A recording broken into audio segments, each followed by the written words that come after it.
গেছে ব্যাপক ধ্বংসের চিহ্ন।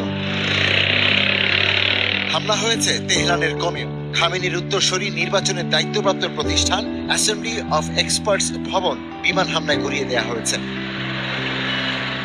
এদিকে মধ্যপ্রাচ্যের দেশে দেশে হামলা অব্যাহত রেখেছে ইরান। মার্কিন ঘাঁটিগুলোতে থেমে থেমে ড্রোন ও মিসাইল হামলা চালানো হয়েছে। সৌদি আরব ইরানের অন্তত 9টি ড্রোন ধ্বংসের দাবি করেছে।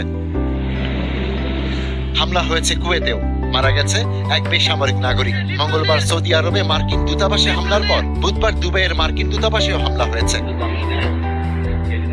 ইরানের মিসাইল ধ্বংসের দাবি করেছে কাতার। এই সময় জোরালো বিস্ফোরণের শব্দ শোনা গেছে।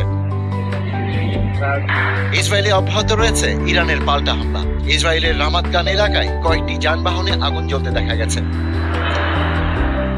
ইরানের মিনাব শহরের বালিকা বিদ্যালয় হামলার ঘটনায় নিহতদের দাফন সম্পন্ন হয়েছে। এই ঘটনার নিরপেক্ষ ও পূর্ণাঙ্গ তদন্তের আহ্বান জানিয়েছে জাতিসংঘ।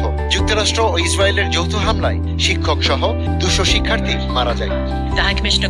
মিনাব শহরের সবচেয়ে প্রাণঘাতী ও বিধ্বংসী ঘটনাটিতে বহু ছাত্রী নিহত ও আহত হয়েছে। জাতিসংঘের মানবাধিকার বিষয়ক হাই কমিশনার দ্রুত, নিরপেক্ষ ও পূর্ণাঙ্গ তদন্তের আহ্বান জানিয়েছে। হামলাটি যারা চালিয়েছে তদন্তের দায়িত্ব তাদেরই নিতে হবে।